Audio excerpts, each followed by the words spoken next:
कल चुना जाएगा महाराष्ट्र का मुख्यमंत्री। मुंबई में कल शाम 4 बजे होगी बीजेपी विधायकों की बैठक। महाराष्ट्र के बीजेपी विधायकों की बैठक में राजनाथ सिंह और जेपी नड्डा भी मौजूद रहेंगे।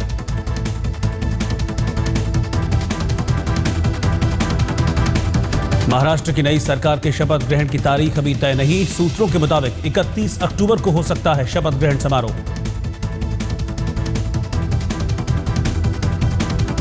बीजेपी को समर्थन पर बोले शिवसेना सांसद संजय राउत। कहा, शिवसेना बीजेपी का ब्लड ग्रुप एक है। तो आप जो बोल रहे कि ये रुख नरम है, रुख गरम नहीं, देखिए हमारा ब्लड ग्रुप एक है। हमारा ब्लड ग्रुप हिंदुत्व का है और ये ब्लड ग्रुप एक था, इसलिए हम इतने साल से एक साथ रहे हैं।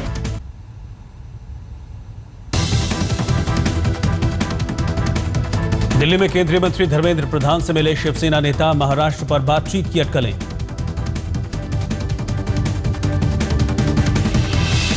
सामना के जरिए शिवसेना ने बीजेपी को दिया संदेश। कहा, महाराष्ट्र की अच्छाई के लिए शिवसेना देगी समर्थन।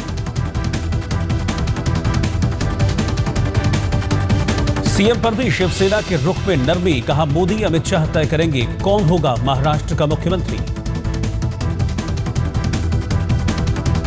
एनसीपी अध्यक्ष शरद पवार का नया पैंतरा। कहा, विश्वास प्रस्ताव के दौरान सदन में मौजूद नहीं रहेंगे एनसीपी विधायक।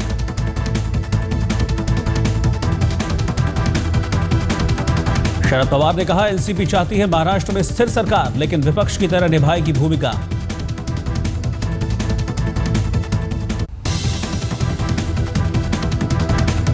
नांदेड़ के मुखेड़ से बीजेपी विधायक गोविंद राठौड़ की हार्ट अटैक से मौत। देवगिरी एक्सप्रेस से आ रहे थे मुंबई।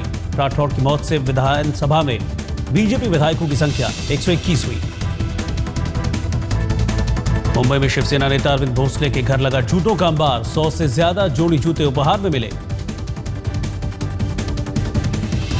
अरविंद भोसले ने 2005 में नारायण राणे की हार के लिए ली थी जूता न पहनने की शपथ। 9 साल बाद शपथ पूरी होने पर लगा जूतों का अंबार। पुणे के चिंचवाड़ में पंचशील ग्रुप के मालिकों में से एक अजय चौराडिया का होटल में शव मिला। खुदकुशी की आशंका। बिजनेसमैन अजय चौराडिया का शव फंदे से लटका हुआ मिला। पुलिस मामले की जांच कर रही है।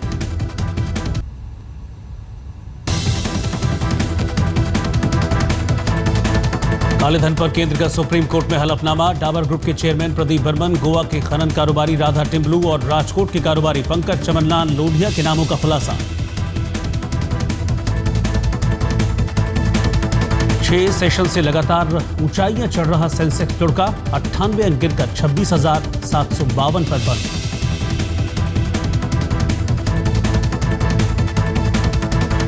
निफ्टी में भी गिरावट। 23 अंक गिरकर 8,000 के स्तर से नीचे बंद हुआ। एक्टर सदाशिव अमरापुरकर की तबीयत खराब। मुंबई के कोकिलाबेन अंबानी अस्पताल में जीवन रक्षक उपकरण पर हैं अमरापुरकर। 2 हफ्ते पहले फेफड़ों में इंफेक्शन के चलते भर्ती हुए थे अमरापुरकर। बेटी ने कहा, सेहत में सुधार के संकेत। नमस्कार, मुंबई मेट्रो देख रहे हैं आप। मैं हूं आपके साथ रोहित पुनेठा। मुंबई में कल महाराष्ट्र के बीजेपी विधायकों की बैठक होगी, जिसमें नेता का चयन होगा। महाराष्ट्र के मुख्यमंत्री के रूप में कल देवेंद्र फडणवीस के नाम पर मुहर लग सकती है।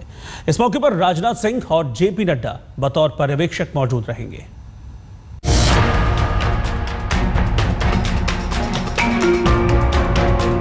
महाराष्ट्र की सियासत में अटकलों का दौर थमने की घड़ी आ गई है। मंगलवार शाम 4 बजे मुंबई में बीजेपी के विधायक इकट्ठे होंगे और अपने नेता का चुनाव करेंगे।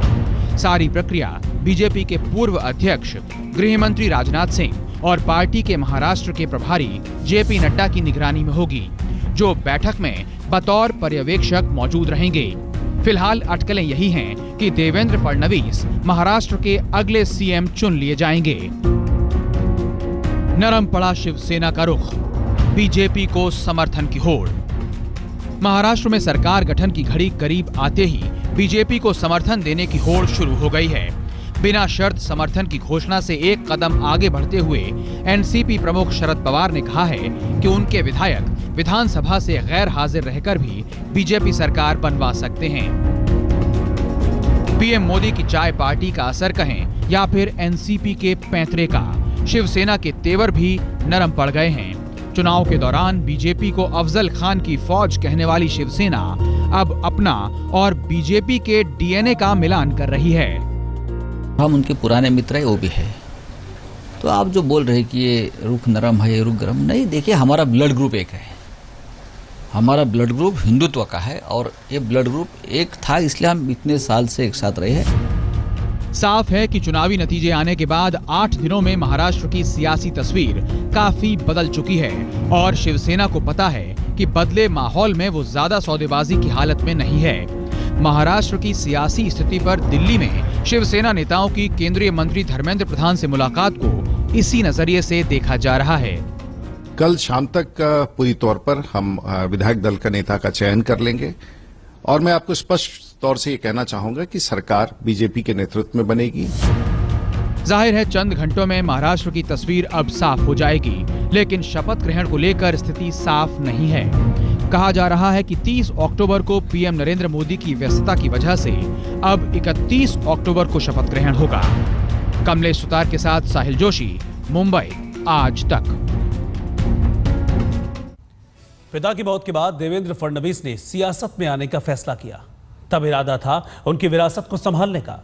इसमें पहली कामयाबी मिली जब वो 1992 में नागपुर के मेयर बने।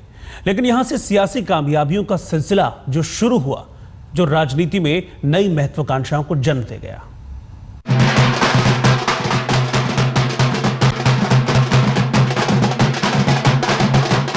सियासत में जो उम्र नौसिखी और नौजवानी की मानी जाती है, उस उम्र में देवेंद्र फडणवीस से आज महाराष्ट्र की आसो उम्मीद जुड़ गई है। देवेंद्र फडणवीस के साथ सिर्फ महाराष्ट्र की सत्ता नहीं बदली, बल्कि मराठी सियासत में विचारों की धारा भी बदल गई है। इस धारा में सत्ता की पतवार देवेंद्र फडणवीस जैसे नौजवान नेता के हाथ में है। 44 साल के देवेंद्र फडणवीस राजनीति में तो 20 साल की उम्र से हैं, लेकिन सत्ता की सियासत को वो कैसे संभालते हैं, इस पर सबकी नजरें टिकी हुई हैं। उन्हें करीब से जानने वाले तो कहते हैं कि सत्ता का अनुभव भले ही उनके लिए नया होगा, लेकिन नेतृत्व का अनुभव काफी मंझा हुआ है। हालांकि उनको सत्ता की राजनीति का महाराष्ट्र में कोई अनुभव नहीं है, लेकिन वो चौथी बार एमएलए बने हैं और महाराष्ट्र के विधान भवन में किसी भी मंत्री से भी ज्यादा उनका परफॉर्मेंस अच्छा रहा है। देवेंद्र फडणवीस की सियासत की कहानी नागपुर से शुरू होती है। उसका सबसे बड़ा केंद्र तो संघ का मुख्यालय रहा, जहां देवेंद्र फडणवीस के विचारों को धारा मिली, राजनीतिक सोच की बुनियाद पुख्ता हुई। लेकिन नागपुर ने देवेंद्र फडणवीस का सिर्फ यही रूप नहीं देखा। 1992 में कॉरपोरेटर बनने के बाद देवेंद्र शहर की बुनियादी सुविधाओं को सुधारने की दिशा में सक्रिय हुए। इसी सक्रियता की वजह से वो 1997 में दोबारा कॉरपोरेटर चुने गए। इसी साल आखिर में वो नागपुर के मेयर भी चुन लिए गए। मेयर के रूप में नागपुर के कायाकल्प का सेहरा देवेंद्र फडणवीस के सिर बांधा जाता है। इसकी वजह से न सिर्फ संघ और बीजेपी में उनका कद बढ़ा, बल्कि नागपुर की जनता ने भी उन्हें 4 बार लगातार विधायक बनाकर भेजा। उनकी 3 टर्म में तो हर बार उन्होंने ज्यादा मतों से वो विजयी हुए। पहली बार जितना हुआ था उससे दुगुना, दूसरी बार हुआ था उससे तिगुना, चौथी बार हुए तो उससे चौगुना। तो उन्होंने लोगों के काम किए, इसलिए लोगों ने उनको इतना भरघोस प्रतिसाद दिया और वो बहुत इतने मतों से विजयी हुए। मां को याद है अब भी वो साल जब पिता की मौत के बाद देवेंद्र फडणवीस ने उनकी छोड़ी विरासत संभालने का फैसला किया था। तब वो 12वीं क्लास में पढ़ते थे। मां की चाहत थी बेटा बड़ा होकर खेती बाड़ी संभालने लायक बने और ग्रेजुएशन में एग्रीकल्चर की डिग्री ले। लेकिन तब तक देवेंद्र फडणवीस ये तय कर चुके थे, स्कूल से निकलने के बाद उन्हें करना क्या है। 6 साल के थे और उन्हें कॉन्वेंट में एडमिशन दिलाया गया और उनके पिताजी जो थे गंगाधरराव फडणवीस, वो इमरजेंसी के दौरान तब जेल में थे और उन्हें एक उनके मन में ये था देवेंद्र के कि मेरी माँ, मेरे पिताजी को इंदिरा जी ने जेल में डाला है। तो मन में बड़ा आक्रोश था उसके बारे में। 6वें साल में तो ये गए कॉन्वेंट में, इनको एडमिशन दिया। 2-4 दिन गए बंधु, वापस आए, एक बार स्कूल बैग फेंक दिया। बोले मैं कल से स्कूल में नहीं जाऊँगा। माँ ने बोला क्यों? बोले मैं इंदिरा गांधी ने मेरे पिताजी को जेल में डाला है और वो कॉन्वेंट का नाम इंदिरा कॉन्वेंट है। देवेंद्र फडणवीस का वो फैसला निर्णायक था। इस पर वो इतने अडिग थे कि बड़े भाई ने भी उसे बदलना मुनासिब नहीं समझा। परंपरा के तौर पर पिता की सियासी विरासत संभालने की जिम्मेदारी बड़े भाई आशीष की थी, लेकिन छोटे भाई की सियासी समझ और कुछ कर गुजरने का जज्बा देखकर आशीष ने खुद को पीछे कर लिया। अपने उस फैसले की मिसाल आशीष आज कुछ यूं देते हैं। सचिन तेंदुलकर और अजीत तेंदुलकर जैसे है उसी तरह का एक हमारा संबंध है। अजीत तेंदुलकर को जब समझ में आया कि सचिन तेंदुलकर के अंदर वो प्रतिभा है, तब उन्होंने अपना पाँव पीछे खींचकर उनको आगे बढ़ाया। उसी तरह का एक मेरा विचार रहा। भाई ने कदम बढ़ाए तो सियासत की दुनिया कदमों में सिमटती गई।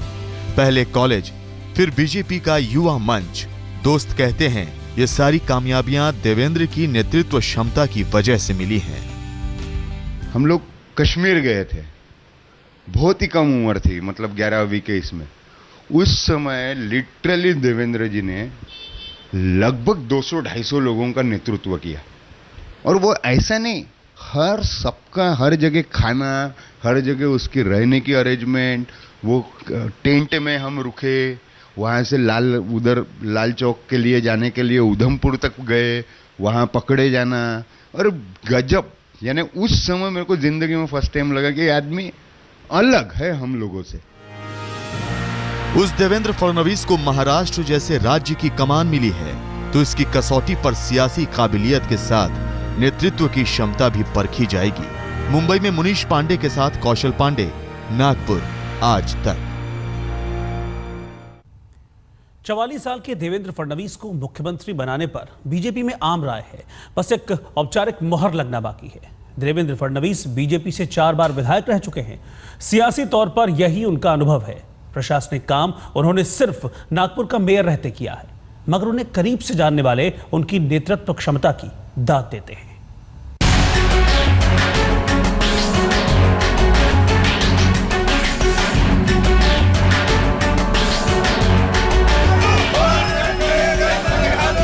सियासत से लेकर जिंदगी की राहों पर अपनी धुन के पक्के रहे हैं देवेंद्र फडणवीस। फिर भी इस बात से बेपरवाह कि उन्हें लेकर सुर्खियां कितनी बन रही हैं। नागपुर के मेयर से लेकर 4 बार एमएलए बनने तक देवेंद्र फडणवीस कई वजहों से सराहे गए। 2003 में कॉमनवेल्थ एसोसिएशन की तरफ से सर्वश्रेष्ठ विधायक का सम्मान मिला। फिर भी सियासत से लेकर जिंदगी में लो प्रोफाइल ही रहे देवेंद्र। इतने लो प्रोफाइल कि महाराष्ट्र के मुख्यमंत्री पद के लिए उनका नाम चर्चा में आने से पहले बहुत कम ही लोग जानते थे देवेंद्र फडणवीस को। मगर जो जानते हैं वो मानते हैं निजी और सार्वजनिक जीवन में कितने पारदर्शी और पाक साफ हैं देवेंद्र फडणवीस। हमारे को जो गर्व है वो ये है कि देवेंद्र फडणवीस एक क्लीन इमेज वाला आदमी, एक हमारा दोस्त था, हमारे साथ पढ़ के इतना आगे निकला, इसका हमें गर्व है। जिसकी इमेज इतनी क्लीन है, जो वो आज सीएम बन रहा है उसका तो गर्व है ही हमारे को, लेकिन एक क्लीन जो उसकी इमेज जो क्लीन है, वो जो क्लीन इमेज है उसका हमें तो डबल गर्व है। दोस्तों की नजर में देवेंद्र इसी इमेज की बदौलत संघ में सर्वप्रिय थे तो आज नरेंद्र मोदी की पसंद बने। साफ सुथरे सियासी सफर की बदौलत उन्हें महाराष्ट्र में ये मुकाम मिला है। दोस्तों के साथ घर परिवार में भी आज खुशी इसी बात को लेकर ज्यादा है। मां की तो खुशी का ठिकाना नहीं। उनका दुलारा और बाल विद्रोही बेटा अपने मन चाहे मुकाम पर जा पहुंचा है। मां के साथ देवेंद्र के दोस्त भी बचपन में उनके विद्रोही तेवर का किस्सा सुनाते हैं। 6 साल के थे और उन्हें कॉन्वेंट में एडमिशन दिलाया गया और उनके पिताजी जो थे गंगाधरराव फडणवीस, वो इमरजेंसी के दौरान तब जेल में थे और उन्हें एक उनके मन में ये था देवेंद्र के कि मेरी माँ, मेरे पिताजी को इंदिरा जी ने जेल में डाला है। तो मन में बड़ा आक्रोश था उसके बारे में। 6वें साल में तो ये गए कॉन्वेंट में, इनको एडमिशन दिया। 2-4 दिन गए बंधु, वापस आए, एक बार स्कूल बैग फेंक दिया। बोले मैं कल से स्कूल में नहीं जाऊँगा। माँ ने बोला क्यों? बोले मैं इंदिरा गांधी ने मेरे पिताजी को जेल में डाला है और वो कॉन्वेंट का नाम इंदिरा कॉन्वेंट है। इसी तेवर के साथ देवेंद्र सियासत की दुनिया में आए और बहुत हद तक पहचान भी बनाई। लेकिन निजी जिंदगी में रुख जरा इससे नरम है। इसका एक किस्सा उनकी पत्नी अमृता बताती हैं। दोनों की शादी परिवार ने तय की थी। तब देवेंद्र महाराष्ट्र की सियासत में जाने माने नाम बन गए थे, लेकिन शादी तय होने के बाद भी रजामंदी का फैसला पूरी तरह अमृता पर छोड़ दिया। इनफैक्ट मिलने जाते टाइम और मिलते समय तक मुझे इतना टेंशन था, अलग अलग अजीब से नेगेटिव कॉबवेब्स थे रिगार्डिंग पॉलिटिशियन, जो जनरल काफ़ी जनता को रहा करते थे उस वक्त भी। तो बट मिलने के बाद मुझे बहुत अच्छे लगे, वो डाउन टू अर्थ। बट हमने डिसाइड उस वक्त नहीं किया कि शादी करनी है कि नहीं। उसके बाद हम 2-3 बार और मिले, फिर फाइनली हम दोनों ने डिसाइड किया कि वील गेट मैरिड। देवेंद्र का परिवार निजी तौर पर पत्नी और 6 साल की बेटी के साथ मां और भाई भाभी के साथ पूरा होता है। लेकिन अब उन पर जिम्मेदारी है महाराष्ट्र की 11.25 करोड़ जनता की, जिनकी उम्मीदों पर एक परिवार के मुखिया की तरह उन्हें खरा उतरना है। मुंबई में मुनीश पांडे के साथ कौशल पांडे, नागपुर, आज तक। मुंबई में वर्ली के शिवसेना नेता अरविंद भोसले का घर इन दिनों लगता है कि जूतों की दुकान बन गया है। दोस्त और शुभचिंतक उन्हें लगातार जूते गिफ्ट कर रहे हैं। क्या वजह है इसके पीछे, आइए जानते हैं। नेताओं को जब जनता की तरफ से जूते नसीब हों तो कुछ न कुछ गड़बड़ ही होती है, लेकिन शिवसेना नेता अरविंद भोसले को मिले इन करीब 100 जोड़ी जूतों की कुछ और ही कहानी है। 21 नवंबर 2005 यानी लगभग आज से 9 साल पहले मैंने जूते छोड़े थे। उसका कारण ये था कि जिस नारायण राणे जैसे आम इंसान को, मामूली इंसान को शिवसेना प्रमुख ने महाराष्ट्र का सीएम बनाया था, और वही नारायण राणे जब अपने लालच के बलबूते पर शिवसेना खत्म करने की जब बात कर रहा था, तो ऐसे गद्दार को जब तक हम लोग चुनाव में हराएंगे नहीं तब तक मैं जूता न पहनूं, ऐसी कसम मैंने खाई थी। ये कसम 9 साल बाद इस विधानसभा चुनाव में नारायण राणे की हार के साथ पूरी हुई। जिस नारायण राणे ने शिवसेना को काफी दुख दिया है, काफी शिवसैनिक आहत में थे जब वो शिवसेना खत्म करने की बात कर रहा था, तो उस समय मैंने सोचा था कि मुझे पल पल हर कदम पे ध्यान रहना चाहिए, याद रहना चाहिए कि ऐसे गद्दार को उसकी जगह दिखानी है। और इसलिए मैंने उस समय कसम खाई थी कि मैं जूता ना पहनूं, और ये मन्नत पूरी हो चुकी है। नतीजे आने के बाद रोज अरविंद भोसले को जूते गिफ्ट में मिलने का सिलसिला जारी है। अरविंद जी लोगों को बताना चाहते हैं कि अब बस कीजिए, अब जो मैंने ठाना था वो पूरा हो गया, और 9 साल बाद अब पहली बार वो जूते पहनकर, चप्पल पहनकर घर से बाहर निकलेंगे, और इसीलिए इतने जो तोहफे आए हैं वही काफी है, यही कहा जा रहा है उनकी तरफ से। कैमरामैन मंगेश आमरे के साथ अमृता शेडगे, मुंबई, आज तक।